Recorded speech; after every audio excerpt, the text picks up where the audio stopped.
पहले भारतीय जनता पार्टी को हटाइए, और नहीं हटाएंगे तो वही गर्दन में हाड़ी और कमर में झाड़ू। कितनी दुर्दशा हमारे पूर्वजों को हुई होगी। जब हमने कुएं पर रोकने वालों को 15 लाख देंगे, 15 नया नहीं दिया, 2 करोड़ देंगे नौकरी, 1 को नहीं दिया, चप्पल पहनने वाले को हवाई जहाज पर चढ़ाएंगे, हवाई जहाजें क्रांति नहीं कर सकती है। और जो कौम क्रांति नहीं कर सकती, अपना शासक नहीं बना सकती है, और जो कौम शासक नहीं बना सकती, अपनी बेटी बहन की आबरू भी नहीं बचा सकती है। वोट और बेटी बेचा नहीं जाता है, ये किसी ईमानदार, शानदार, वफादार आदमी को दिया जाता है। अगर मेरे दोस्तों, क्या कभी आपने सोचा 5 kilo ration, 5 kilo ration, 5 kilo ration, भिख मंगे हो क्या जी? आप और भिख मंगे हैं 5 किलो राशन? काशीनाथ यादव, ब्रजभूषण दुबे, ये बैठे हुए लोग, एक समय 2012 से 2017 तक भी उत्तर प्रदेश के अंदर था, और 2017 के बाद अब तक वह सरकार नहीं है जो 2012 और 17 के बीच में थी। हर जगह लिखा हुआ है थोड़ी सी भूल का भयंकर परिणाम हो सकता है। हर जगह लिखा हुआ है क्रॉसिंग पर रुकिए, देखिए, तब जाइए। अगर रुकेंगे नहीं, देखेंगे नहीं, एक्सीडेंट हो जाएगा। और 2017 में एक्सीडेंट हो गया। आपने न देखा न सोचा, सीधे चल दिए, एक्सीडेंट हो गया, कन्या विद्याधन खारिज हो गया, बेरोजगारी भत्ता खारिज हो गया, बिना पैसे की दवाई खारिज हो गया, बिना पैसे की सिंचाई खारिज हो गई, दवाई खारिज हो गई, लैपटॉप खारिज हो गया, टैबलेट खारिज हो गया, पूर्वांचल एक्सप्रेस जैसे, आगरा एक्सप्रेस वे जैसे एक्सप्रेस वे बनना खारिज हो गया। और केवल झूठ और जुमलेबाजी आपके हमारे बीच में रखी गई।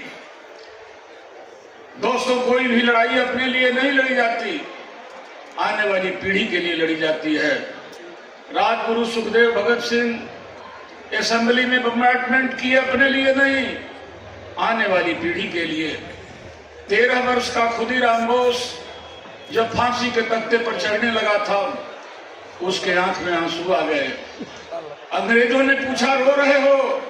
कहा, नहीं, इसलिए नहीं रो रहा हूं कि फांसी पर जा रहा हूं, इसलिए रो रहा हूं मैं बहुत गरीब बाप का बेटा हूं। मेरे माँ बाप के पास 1 रुपया नहीं है कि भारत माँ को दें। हाँ, मेरे पास जिंदगी है, और ये जिंदगी भारत माँ को दे रहा हूं।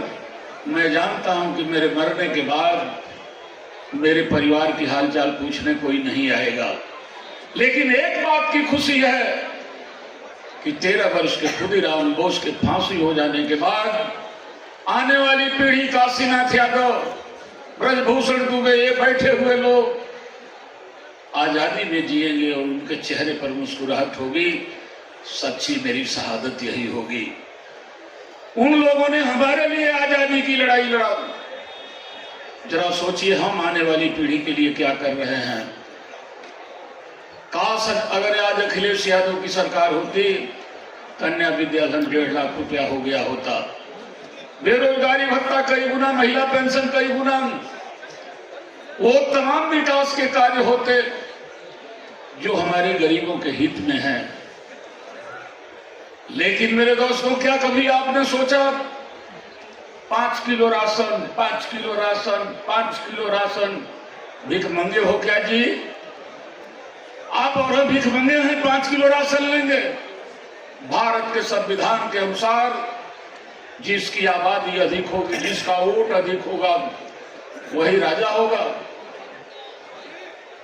वोट हमारा अधिक, राज दूसरा करे। काश अगर हम इकट्ठे हो गए होते। और जिस दिन, एक बात याद रखिएगा कि राजनीति एक ऐसी कुंजी है जिससे गरीबों के तकदीर के ताले खुलते हैं। जब जब आपने गरीबों को कुर्सी पर बैठाया, भारत की कुर्सी पर तो नहीं बैठ सके, लेकिन उत्तर प्रदेश में मुलायम सिंह यादव से लेकर के अखिलेश यादव तक क्या क्या नहीं किया।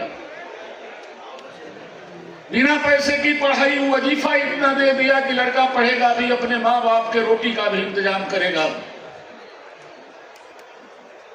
मेरे दोस्तों,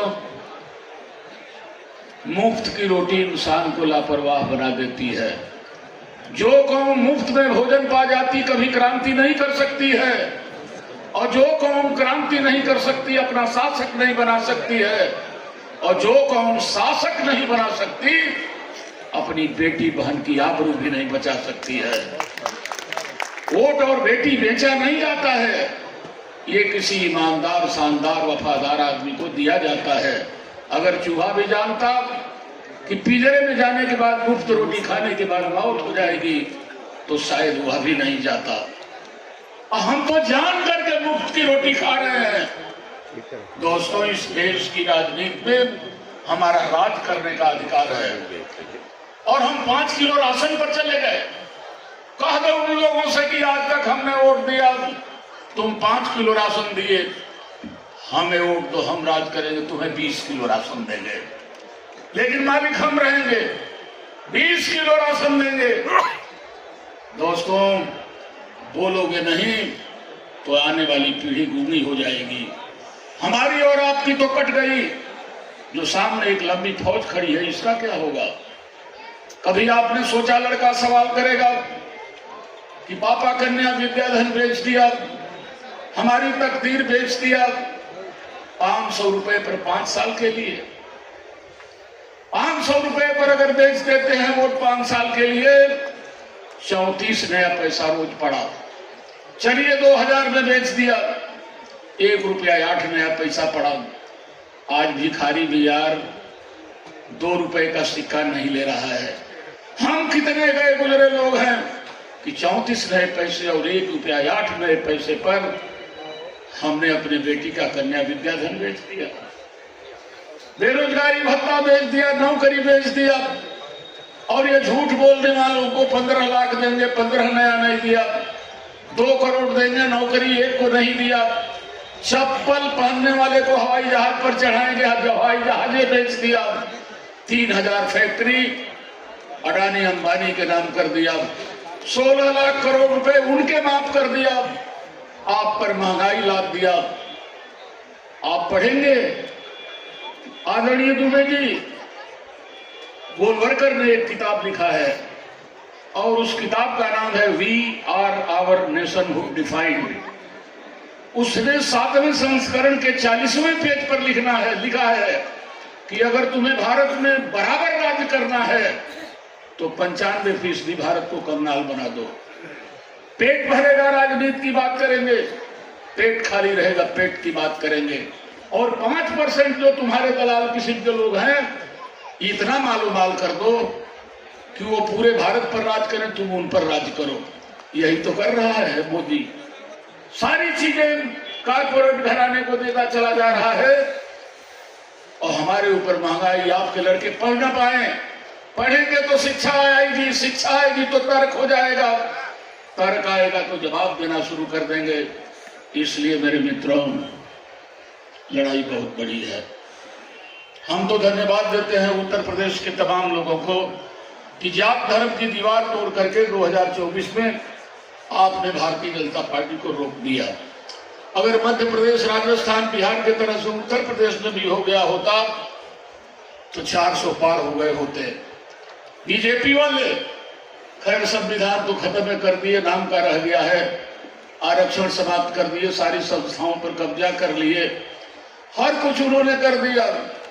लेकिन ताकत आपके पास है। जिस दिन आप एकजुट हो जाएंगे, अब तो यह बात तय हो चुकी है कि उत्तर प्रदेश में भारतीय जनता पार्टी को कौन हराएगा। 2024 में 37 MP हमारे जीते, 250 MLA की हैसियत में हम हो गए जब विधानसभा के हिसाब से। इसलिए मेरे दोस्तों, पहले भारतीय जनता पार्टी को हटाइए, और नहीं हटाएंगे तो वही गर्दन में हाड़ी और कमर में झाड़ू। कितनी दुर्दशा हमारे पूर्वजों को हुई होगी। जब हमें कुएं पर नहीं चढ़ने दिया जाता था हमारे पुरखों की क्या हालत रही होगी। ये ऐसे ही जमाना नहीं आया है कि काशीनाथ बोल रहा है, आप सुन रहे हैं। इस जमाने को लाने में नौ मालूम कितने लोग फांसी के तख्ते पर चढ़ गए, कितने लोग सीने में गोलियां खाए, कितने लोग जेल में सड़ करके मर गए। इसके बाद हम और आप खड़ा होने की आज हैसियत में है। तो जब खड़ा होने की हैसियत में है और आदमी है, इस कुदरत की सबसे खूबसूरत चीज आदमी है जो कुदरत ने बनाया है। आदमी से बड़ा दिमाग किसी के पास नहीं। आखिर वो दिमाग कहां गया कि डॉक्टर अंबेडकर जी ने, जिनको स्कूल में बैठने नहीं दिया गया, जिनको पानी तक छूने नहीं दिया गया, और वही अछूता बेटा भारत का संविधान दिया, और उस संविधान में हमारे और आपके लिए अधिकार दिया कि एक खांची पैदा भई बड़ा जाब ले ली हजार राज, ओट से जे ढेर होई उहे राज होई। एक खांची हमनी के बरिया राज दूसरा के बाद हमके तो होके चुल्लू भर पानी में तू अहिर हुआ, तू भौर हुआ, तू दुनिया हुआ। अरे इस देश में दो ही जात है, गरीब और अमीर, और गाजीपुर जनपद में कोई अमीर नहीं है। ये समझते होंगे कि 10-5 लाख रुपया कोई रखा होगा अमीर है। इस महंगाई में खत्म होते देर नहीं लगेगी। इस देश में अमीर 110-120 लोग हैं, और उन्हीं की समाजवादी पार्टी है। न ऊंचे जाति वालों की है, न नीचे जाति वाली जाति की है, वो सिर्फ और सिर्फ कारपोरेट घराने की है। इसलिए 2027 सामने है। अगर चाहते हैं कि संविधान बचे, आरक्षण बचे, तो दोस्तों समाजवादी पार्टी को जिताना ही पड़ेगा, और माननीय अखिलेश यादव जी को मुख्यमंत्री बनाना ही पड़ेगा। और माननीय अध्यक्ष जी, एक आपसे मेरा निवेदन है कि अगर अनुमत हो